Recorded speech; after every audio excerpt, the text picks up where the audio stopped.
You're listening to DraftKings Network.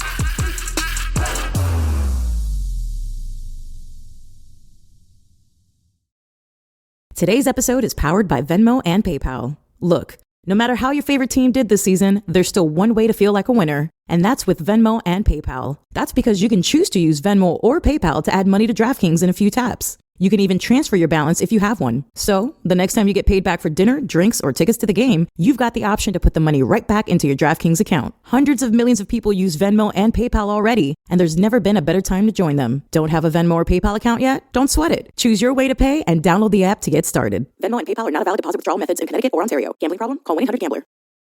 Welcome into the MMA Hangout. That right there is a legend in our midst. DJ Mighty Mouse, Demetrious Johnson. DJ, first off, a pleasure to have you on, bro. You are an absolute legend, one of the greatest mixed martial artists of all time. You told me you're cleaning the house right now. You're being a great dad. You're watching the stock results for NVIDIA, just trying to figure out where we're at right now. You gave me some life advice. You got to invest your money wisely. You know, you're taking care of everything. How do you have time to do everything in your life? Well, I have a great support team behind me. Without my wife, I wouldn't be where I'm at. Then I have 3 children. Obviously, schools take care of them right now. And for me, I try to, time is valuable. So I try to make sure I space out my day accordingly based on the day. So woke up, had breakfast, cooked breakfast for my dad. He just took off to Vegas, took the kids to school, went to the gym, worked out for 2 hours. Now I'm home cleaning the house for the wife. And we're watching the stock market to see what NVIDIA is going to do. Then we got this and another interview after this, and we get down to the office, start creating more content. They go pick the kids up. So you just got to manage your day. I try to fill my day to be very, very busy, and I've been doing it for a while now.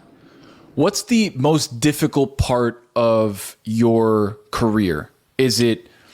Was it getting into the UFC? Was it leaving the UFC now into one? Obviously, you're the flyweight champion for one championship right now. Legend in the UFC. Obviously, 11 title defenses. You and John Jones, I think, are the only ones that have that number. So you've had so many transitions in your life, now transitioning to, the back end of your career with one, and kind of what's looking at in the future. Like, what's been the toughest part for you? I would say, honestly, just being busy and staying consistent. I've always worked my whole entire life. Ever since I was 15 and a half, working at, Park McCutcheon, sweeping the golf course. And even up to when I fought for my first world title fight in the UFC, I was working full time. So for me, always staying busy is kind of built into my nature. And now, like you said, I'm on the back end of my career where I'm not competing as often as I was when I was in the prime of my career, like 3 to 2 times a year.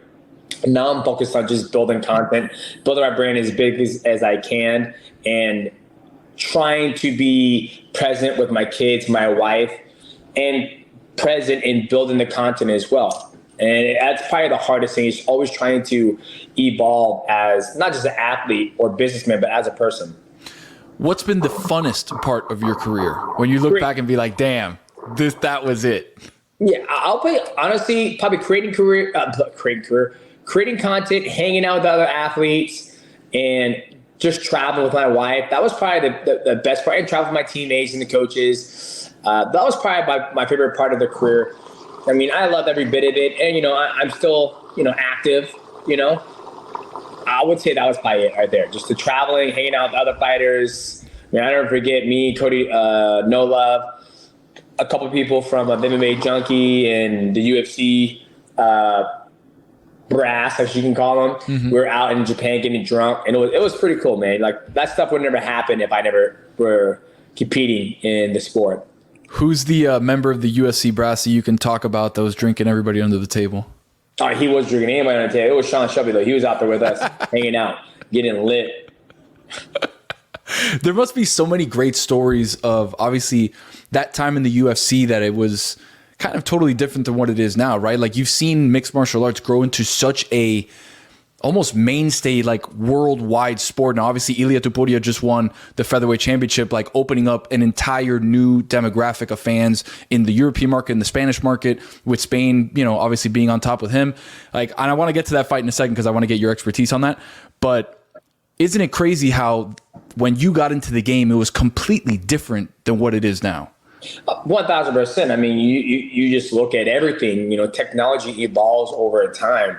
And what I mean by technology, like the technology to be able to stream the fights and have, high quality footage of live fights going on. And I think, with Ilia Topuria coming into, not just him, but just anybody in mixed martial arts, depending on what organization you're in, you're going to get the best streaming service, I guess you could say, right? I mean, UFC's on ESPN, you have One Championship that's on Amazon Prime, and these broadcasters do an amazing job to broadcast all the fights when they're going on live. So I think when Ilia Topuria did what he did against Alex Volkanovski and have all of Europe and Spain behind him watching, I mean, I saw one video, it was on like a screen of a huge coliseum. So the technology has come so far where if this was back in the early 1993 when mixed martial arts was starting to its infancy stage, it wouldn't be the same.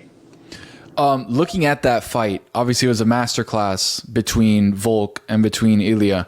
What I was looking at, and the people that I've been watching that know their shit, and obviously I'm very interested to see what you have to say, knowing the most shit out of everybody that I would listen to, is like, what they told me is watch their footwork. It was an elite footwork game, a game of chess between Ilia and Volk. Can you speak on like some of the things when you watch fights, how you watch them differently being a fighter yourself? I know you have a ton of breakdowns on either your TikTok, YouTube, Instagram, on all of those different things that you kind of break down your own fights. But when you look at elite level guys like that, how is it that you watch it?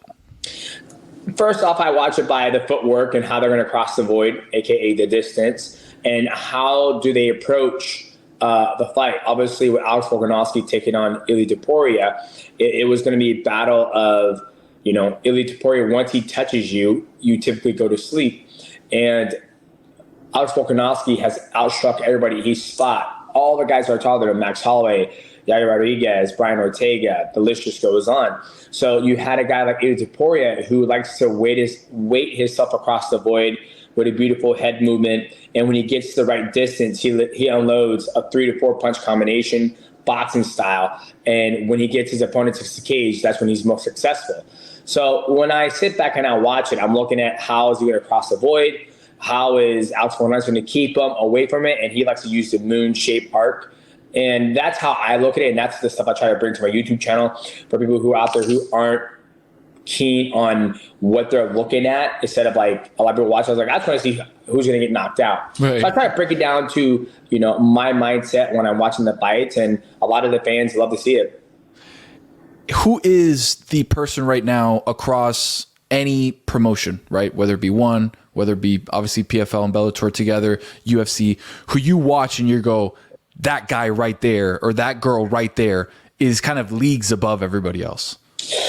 Ooh, leagues above everybody else? That's a hard one to say. I mean, I haven't thought about that by anybody yet. I think everybody has deficiencies, including myself, that we all can get better at doing. So, like I said, I think the last person that I thought where I was like, ooh, this person is good was Ilia Topuria when he fought Josh Emmett. He did a lot of things good, correct. And now that he just beat Alex Volkanovski, I would say he's on one. But even he has deficiencies. We just haven't seen it yet. When you look at the spectrum of fighters, right, and you kind of look at your own career and you're like, ooh, I see myself in that person, right? Like looking at that younger generation and seeing kind of who's next, who's the next Mighty Mouse, who's the next DJ who you're like, oh, that guy reminds me of me. Ooh, that's hard because I felt like in the beginning of my career, I think there's snippets of me in a lot of people because I felt like I had snippets of a lot of people when I was upcoming in my career, right?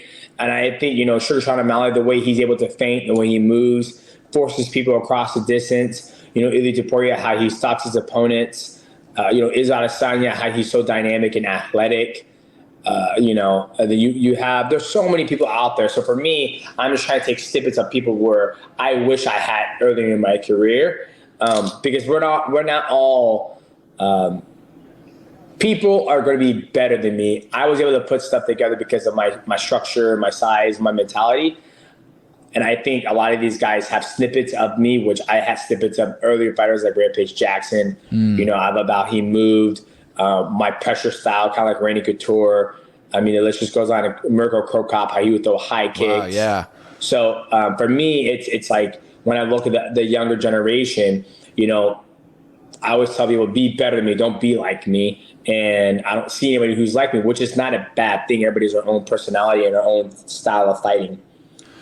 You're close to Sean. I've seen you do a lot of stuff with Sean on your YouTube channel. This fight with him and Cheeto, his only loss, avenging that, got the title, beat Aljo when Aljo was kind of on a tear, obviously. Yep. How do you see Sean kind of his trajectory into superstardom in the sport? Well, I already think he's a superstar. I don't think, regardless of how this fight plays out, I mean, he already lost to Cheeto once, and his star kept on growing, even though Cheeto beat him and finished him.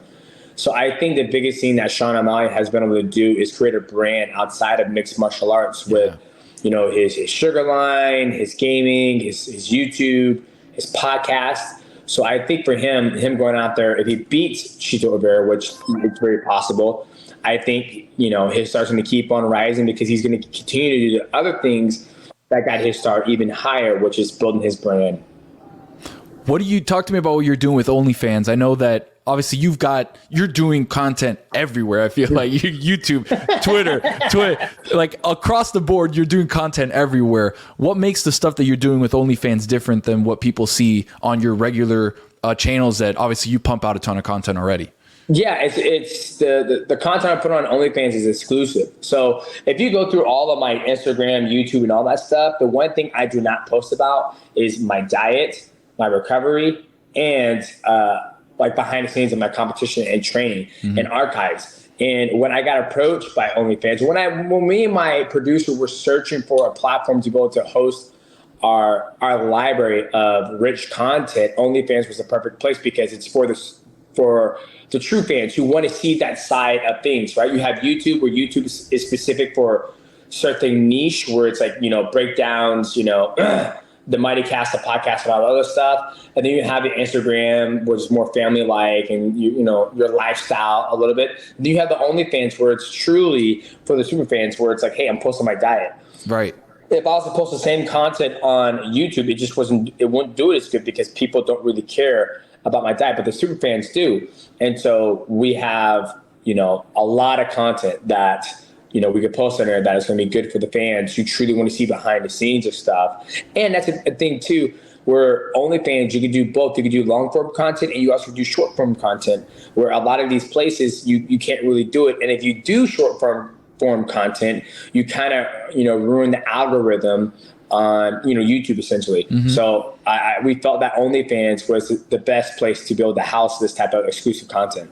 And we're going to put all the links in the bios below on our YouTube channel, on the podcast and all that stuff. So we'll direct everybody, go check out DJ Mighty Mouse's OnlyFans account. He's going to have a bunch of cool stuff on there. I might be out there too, seeing what you're eating, dude, so I can replicate the same thing. Well, it's funny because, I was literally just down in California at the Jackson podcast at the Jackson studio.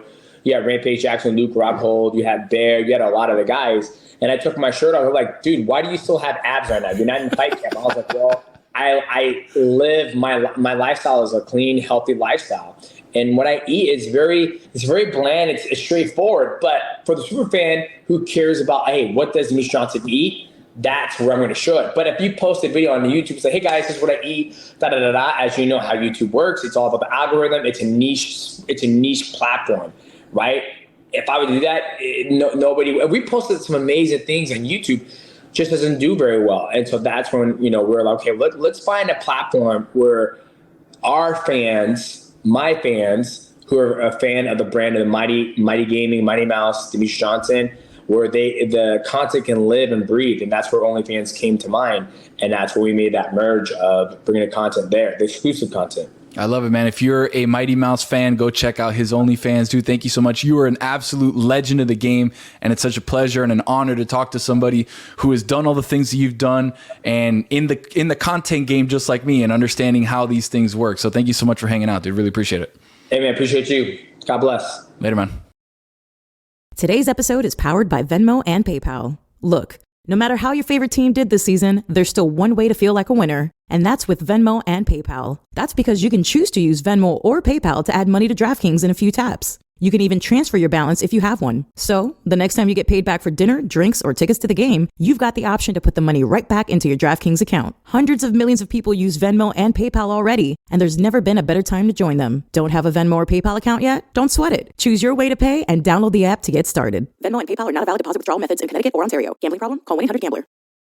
Don Le Batard. Stugotz, if you give him the choice, Stugotz, you can have the very same thing one of two ways. You could get it honestly or you could steal it.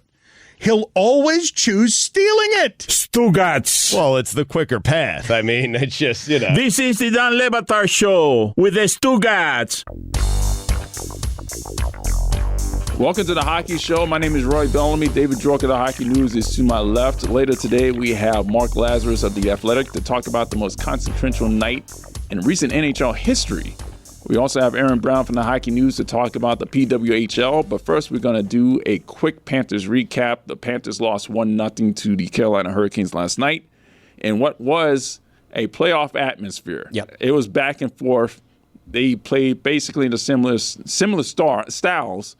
And at 16 seconds left in regulation, Sebastian Aho ended up scoring on a turnaround wrister that beat Bob. Yeah, it was a fun game, right? It was interesting because you heard Paul Maurice speaking after Florida's overtime win earlier this week, saying he wasn't particularly happy with how they played against Ottawa, but they got the 2 points. Then you come to this game against Carolina, they lose in regulation, the first regulation loss on the road in over 2 months. Yeah, and he's like, "No, I'm happy with how he played. That's a good road game." So it just kind of shows that when the Panthers are playing their style, they're going to win more times than not. And that night, I mean, it was a combination of a great playoff atmosphere type game and great goaltending by Peter Kochetkov of the Carolina Hurricanes. And Sergei Bobrovsky also played excellent. He made some great saves, but the posts got in the way of both teams in this one. It was a game of bounces in this. Yeah, well, you're going to get that when you got two teams that are so good against facing each other, two top Eastern Conference teams, that they're both playing really well. Like we've talked a lot about how the Panthers have played excellent hockey over the last 2 months. Carolina's right behind them. They've only lost like 2 or 3 more games than Florida has over that same span. So it was a great matchup. I hope we see it again in the playoffs. It'd be another great conference final if we get that far. But yeah, I mean, two good teams, they beat the crap out of each other. And finally, the biggest news out of the game, obviously, is the injuries to Gustav Forsling and Matthew Tkachuk. And I really don't know how this is going to affect the team, especially going towards the trade deadline. This is a big blow. We don't know how long they're going to be out. So I guess we're at a wait-and-see approach here. Potentially could be a big damage just because you got, obviously, Tkachuk. He's been on fire. He's been the NHL's best scorer over the last month, and he plays so many different crucial roles for the Panthers. And then you got Gus Forsling. He's a guy that plays penalty kill. He's a guy that eats up a lot of minutes on the top pairing with Aaron Ekblad. Hopefully, neither of them, the injuries are that bad. We'll find out more tomorrow on Saturday when the Panthers have their morning skate before they face the Washington Capitals. But yeah, it's a very flex time right now for the Panthers, and hopefully for their sake that it's neither player has a major injury. Well, March 14th will be the next time the Carolina Hurricanes and Florida Panthers matchup. That will be in Carolina. Last night ended up with some fireworks. That's how the game ended. So that game should be a lot of fun. But let's switch over to the women's side of the sport. We got Erin Brown of the Hockey News. She's going to talk about the Professional Women's Hockey League. How did we get here? That's probably too long of a story for this short amount of time. Yeah, well, long and short, there were 2 leagues. One league bought out the other league, and they started a league from scratch, and that is underway as of January 1st, and it's fantastic. And how has it gone so far? Awesome. The quality of play is exactly what they have promised. The best players in the world. As far as the quality, the games are close. They're exciting, high skill level, just incredibly fun to watch. If you have not watched women's hockey, or if the only women's hockey you've been exposed to has been through the Olympics, this is at that level. So lots of fun. So who would you say would be the best representatives of the sport so far as who's more recognizable? So you're going to obviously go with your national team players, and a lot of those players are going to be with the league for at least 3 years because of the contracts that they've signed. So if we're going off of quick names, Marie-Philippe Poulin is just phenomenal, and it's actually nice to be able to watch her when she is not wearing a Team Canada jersey. Oh, yeah. and not get upset when she scores goals with like 16 seconds left. So that's one thing. Kendall Coyne, Schofeld, Hillary Knight, Alex Carpenter, Natalie Spooner, Sarah Nurse, Erin Ambrose. Trying to think of some of the other ones. They're just a ton of national team players. Pretty much every Canadian and U.S. national team player is in this league. If you're looking for some players that are outside of the country or coming from outside the country, Alina Mueller from Switzerland, Chloe Aurard from France. You've also got, off the top of my head, a number of Czech players, Katerina Mrazova, Teresa Vanasova. Lots of incredible talent to watch. Awesome. Yeah, that's awesome. Sarah Nurse. Yeah, that's my girl. So before I dive into the storylines of the season, because there have been some cool ones, I did just want to touch on some of the rule differences that the PWHL has. Because my favorite thing, and we talked about it with a few guys at All-Star, was the jailbreak penalty rule, which I think is so cool. I would love to see something like this kind of maybe get tried out in the AHL, or the Panthers, or they tried it maybe in an All-Star game or something. I think that's really cool. They also have a different point system. So can you walk us through some of the rule differences? Yeah, so we'll start with the jailbreak goal. Yes. So it wasn't called the jailbreak goal initially. We're calling it the jailbreak goal. They were, but it was one of those things that just kind of like took off, where they said, yeah, let's call this. So the gist is basically, if goal is scored during a power play, whether it's obviously power play goal, the player comes back on the ice. But the twist here is that if the team that is shorthanded scores on this penalty kill, it frees the player. So there have been a couple of them. I think at the quarter point, I think I counted there were about 3 of them. What was interesting is that 2 of those really changed the course of the game, where the team that was trailing or tied, they scored and ended up, scored that jailbreak goal and ended up winning. So it's interesting right now, I think, because one, you're getting that mentality change where, you're not playing a super conservative penalty kill. So I noticed, for instance, Ottawa was playing a very, very aggressive penalty kill where you had almost 3 players much closer to the points, because obviously if they pick off a pass, get on a shorthanded breakaway, and that changes the complexion of the game. So you can kind of start to see where just this rule change is starting to shift some strategy. Nice. So that's the first thing. And then, like I said, it's also, I think, a mental aspect for the players to be thinking about, hey, it's not just that we're going to have a power play, but we also have to play good defensively. A whole different strategy. Exactly. So it does make that, I don't want to call it a free-for-all, right? Because it's not a total free-for-all during these power play / penalty kills for whichever team, but it's definitely making players think differently, play more aggressively, and it is very exciting to watch. You have 6 teams in this league so far. Is there going to be any expansion in the nearby future? I think right now they are just trying to get this league, settled. Right now, 6 teams, yes. They are going to have 2 appearances, one in Pittsburgh, one in Pittsburgh and Detroit. So I think they're kind of, I don't want to say testing markets, but we know Pittsburgh is a good market. We know Detroit probably is a good market, considering, Michigan's got great hockey as well, but the women's hockey, there's no NCAA women's team in Michigan. And so I think that it's the first step. Eventually, I imagine there kind of has to be. I think DC would be on that. They've shown incredible support. So I think right now it was finding those markets that they knew they would get good responses out of. Other markets, just kind of setting a foundation, like, New York. I think they've said New York was kind of going to be the market that they were going to have to work the hardest in. But all the same, it's a major media market, major sports market. So. And these 6 teams are only named off of their location. Are they going to have nicknames? Eventually, yeah. Eventually. Right now, you know what? Right now, the honeymoon is awesome. The hockey is fantastic. The players are playing at a level that is just pure joy. You can tell they are enjoying just coming to the rink and this being their number one job, their number one focus. So right now, it's, honestly, I get it. I get the importance of branding. I get, making that identity. But right now, enjoy this. You're not gonna see this forever. So this, this first few let's say half of the season, maybe full season even. It's going to be something special. I don't think we'll see moving forward, just because it's so new and unique and just fresh, and you see it in the way that the players are playing.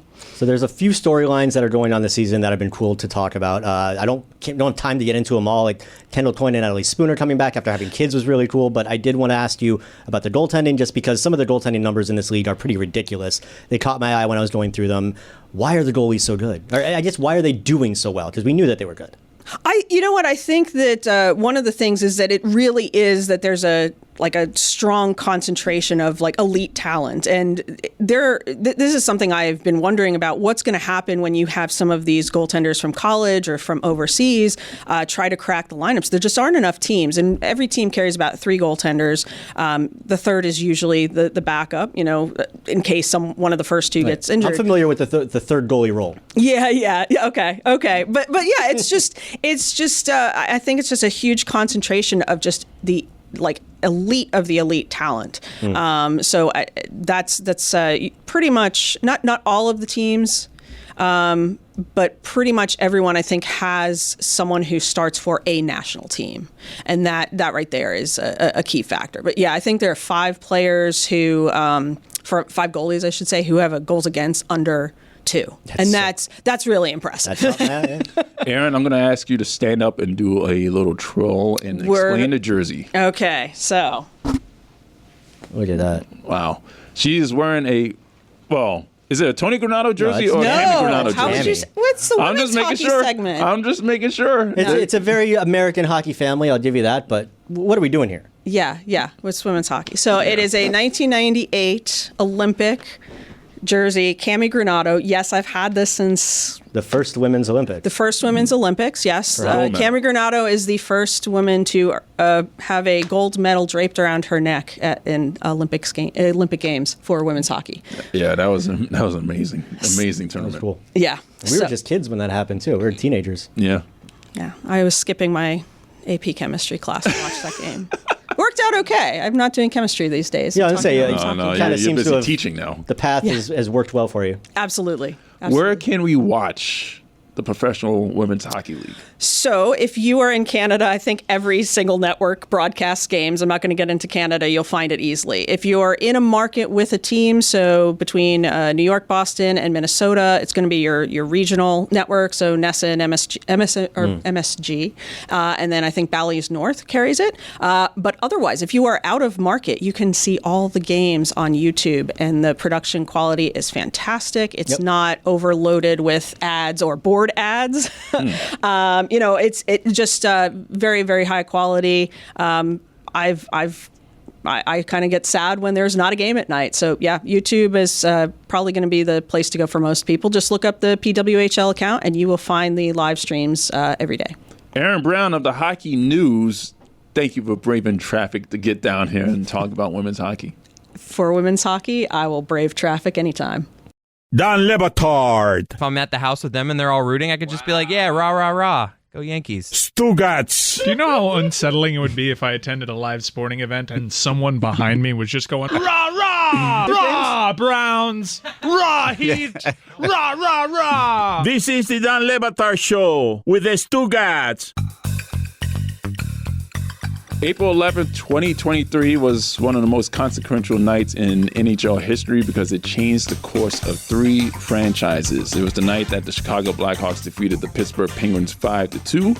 It knocked the Penguins out of playoff contention and sent the Florida Panthers barely into the playoffs. We have Mark Lazerus of The Athletic. He covers the Blackhawks. He wrote about this story, and it was really, really an interesting story of good perspective from all 3 sides. Mark, tell us about the story. Well, I actually wanted to write this story for opening day because the Blackhawks opened the season in Pittsburgh, and I wanted to talk about it then. But, it's hard to get people to talk about a game that happened months earlier and that most people were not happy about the outcome. So it took me a little bit of time, but it's just a fascinating thing. And I know people have talked about it before, but like if the Blackhawks don't win that game, a game they had no business winning, the Penguins were, playing with their playoff lives in the line. They had everything to play for. And the Blackhawks were like this patchwork group of AHL guys after they got decimated at the trade deadline on a tanking team. And the Blackhawks went into Pittsburgh and they won that game. Without that, they don't get Connor Bedard because they finished dead last and they had the wrong odds to actually win the draft lottery. The Penguins maybe don't fire Ron Hextall and Brian Burke. Maybe Kyle Dubas doesn't leave Toronto to go to Pittsburgh, and the Panthers don't get in the playoffs. They don't make that magical run. They don't get a huge boost in attendance this year. Matthew Tkachuk isn't a huge star in this league. The ripple effect of that game, it's just always been fascinating to me. What do you think was the most interesting ripple that came from that game? Because you just kind of described there were so many different elements that came into it. You had a team that probably wouldn't have made the playoffs, go to the Stanley Cup Finals. You had a team that was trying to get the number one pick, got him kind of backdoorish. It fascinates me. And then you had the changes that happened in Pittsburgh. So I'm just wondering, did you think there was one maybe above the others? It's just such a cool situation.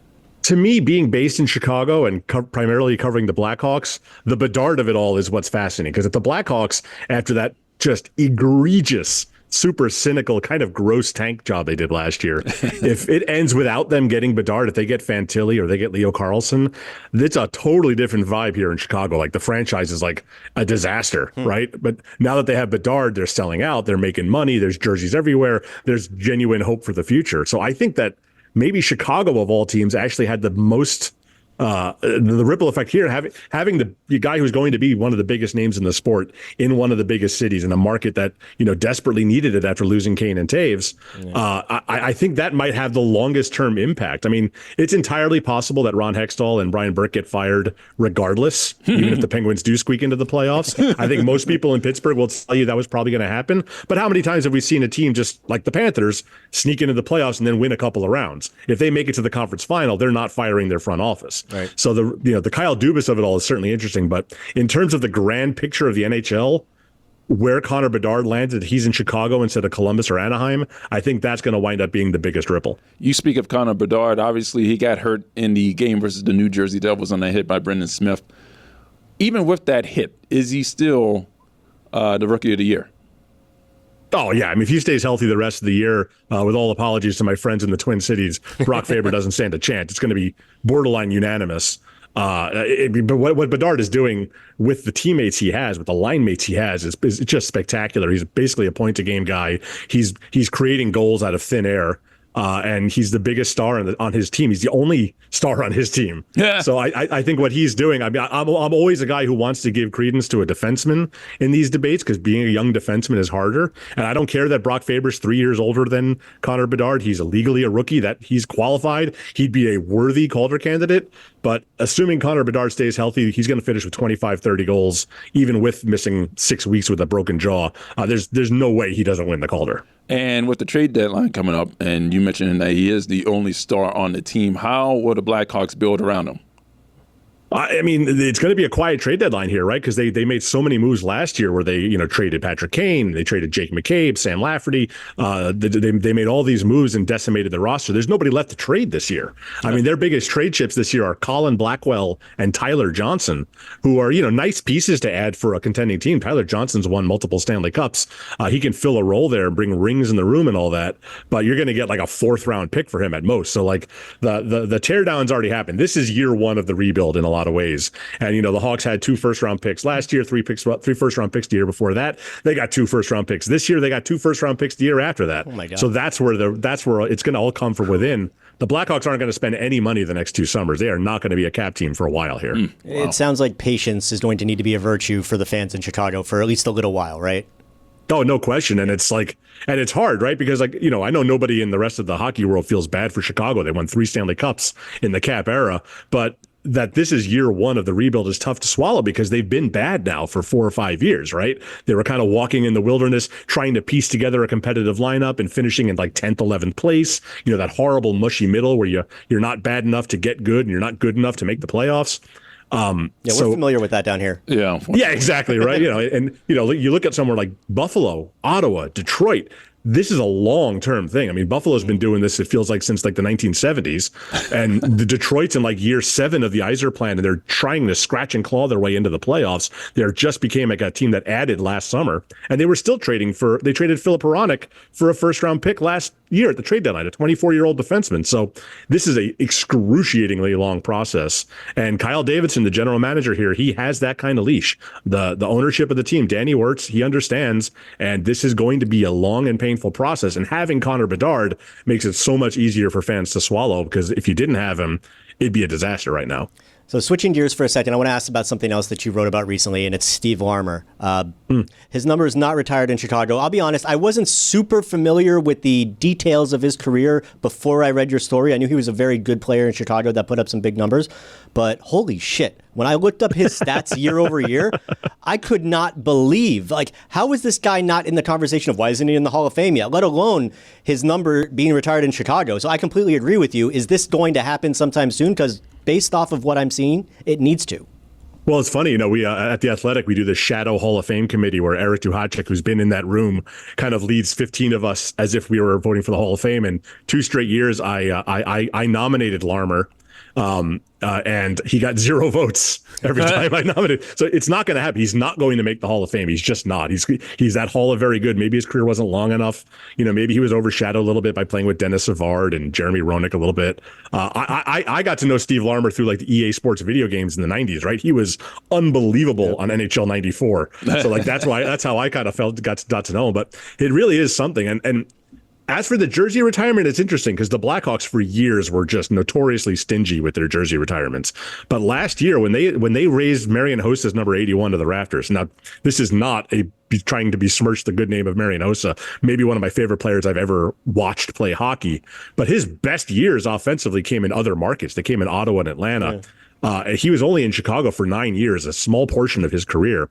So once they decided to put Hossa up there, how do you not put Steve Larmer up there? How do you not put Doug Wilson? They're putting Chris Chelios up on Sunday. Finally. If you're going to put, but he was here for 9 years. That's it. Most of his career was elsewhere too. Wow. So, he won 2 Norris trophies here. He's certainly worthy of it. He's a Chicago guy. Everybody loves Chris Chelios. Wow. But if you're going to put guys like Hossa and Chelios up there, how do you not put Larmer? How do you not put Brent Seabrook? How do you not put Corey Crawford? Like, it just opens the door so wide for so many guys that have been waiting for this chance because the Hawks have been so stingy. You bring up them being stingy. I don't understand why Chris Chelios is waiting until now to get his number retired. Is it because he went to Detroit? That's part of it. Chris Chelios was kind of persona non grata around here because he went to Detroit and won a couple of Stanley Cups out there. That's why it's going to be, Patrick Kane's coming back on Sunday. I don't expect it to be similar. I think Kane's going to get showered with love here on Sunday. But there was some bitterness to Chelios for even though, he didn't trade himself. They traded him. Well, you have a list of the best and the worst outdoor game jerseys. Now, these jerseys, they haven't really been the best. But, the Blackhawks have had pretty good jerseys, in my opinion. I don't think Detroit's outdoor game jersey was great. The big Gothic D. I like the 09 one. The Hawks have had so many of them over the years. Some of them are just like variations on a theme. They're pretty boring. I loved their black and white ones from the I got to cover so many outdoor games. The 2019 Winter Classic, the Notre Dame game, they went black and white, and then every time they would wear them at the United Center, they would make all the scoreboards would go black and white, and it created this really kind of cool vibe in the arena. So I always like those. Well, you have more on your list. What are the best outdoor game jerseys, and then we'll get to the worst. Oh God, off the top of my head, I got to go back and look at what I wrote. I love the Krakens this year, the one that kind of nod to the old Seattle Metropolitans. Yeah, cool. I think we all come back to the original Winter Classic, right? That Penguins game against Buffalo outdoors in the snow. Crosby scores the winner in the shootout. Those baby blue Penguins jerseys. Don't talk about Crosby. By the way, that brings me back to the Blackhawks win last year and how happy that made me, just based on the fact that we don't have to see Sidney Crosby in the playoffs, and now we won't have to see him again this year. I thought the hockey world came back around on Sidney Crosby. Like, everyone loved him when he came up, and then there was the backlash, and then he was whiny and crybaby Crosby. Now we all realize that he's literally like the 3rd or 4th best player in the history of hockey. No, he's still whiny and crybaby. That has not reached the hockey show. That opinion has not made it here yet. I feel like I have a friend who's got a kid who plays hockey, and when he was like 8 years old, he hated Sidney Crosby, and I convinced him that no, Sidney Crosby is actually really good, and he's a great guy. He's like a model citizen. He does all kinds of work in the community without people knowing it. He talks to the media every day. He's like the model hockey player. And the kid, he turned around so hard he actually asked for a Crosby jersey for Christmas. Oh, wow. Well, my beef is on ice. It's not off ice. I know how charitable and what he does for the community. So yeah, it's definitely on ice.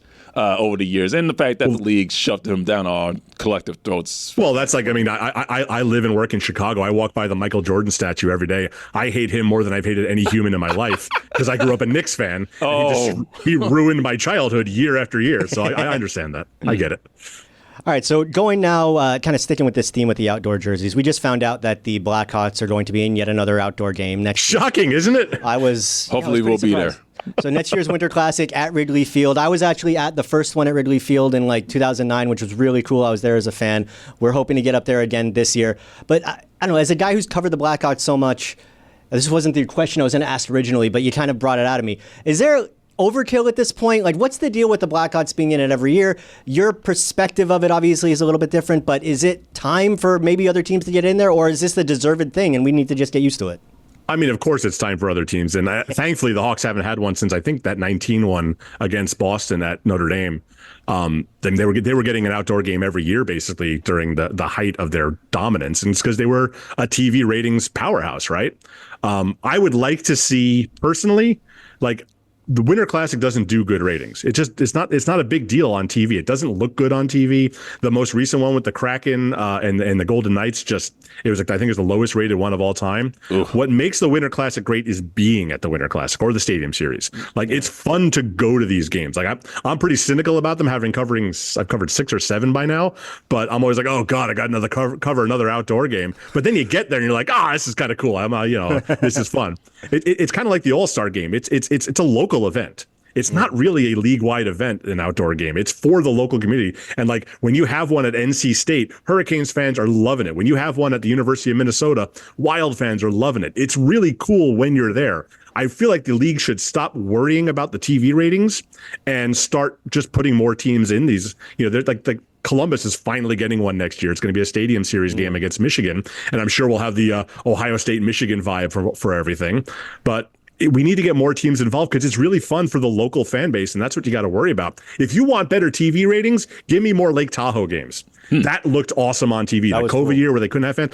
Put a game on the DC Mall. Put a game in Central Park in New York. Put a game on Grant Park on Lake Michigan here in Chicago. Put a game at Lake Louise. Like, there's a million places you could do that would look awesome on TV and would get people's eyeballs and would catch their attention, right? Yeah. So do that, because you're going up against the college football playoffs now. You're not going to win that battle. If you insist on having these games on New Year's Day, frankly, I think they should be on Christmas Day. Go compete against one NBA game would be a lot easier. You'd have to negotiate that into the CBA, but that's the day to do it. But stop worrying about the ratings and just make the event really cool. And that's how you're going to make hockey cool again. Hopefully we'll get a Lightning and Panthers with a classic. I doubt it, but hopefully we'll get that. It would do terrible TV ratings, and it would be awesome in Florida. It would absolutely we'll be all right. That's what matters. Mark Lazerus at The Athletic, thank you for joining us. Thanks for having me. The sizzle of McDonald's sausage. It's enough to make you crave your favorite breakfasts. Enough to head over to McDonald's. Enough to make you really wish this commercial were scratch and sniff. And if you're a sausage person, now get 2 satisfyingly savory sausage McGriddles, sausage biscuits, or sausage burritos for just $3.33. Or mix and match. Price and participation may vary. Cannot be combined with any other offer or combo meal. Single item at regular price. Ba-da-ba-ba-ba.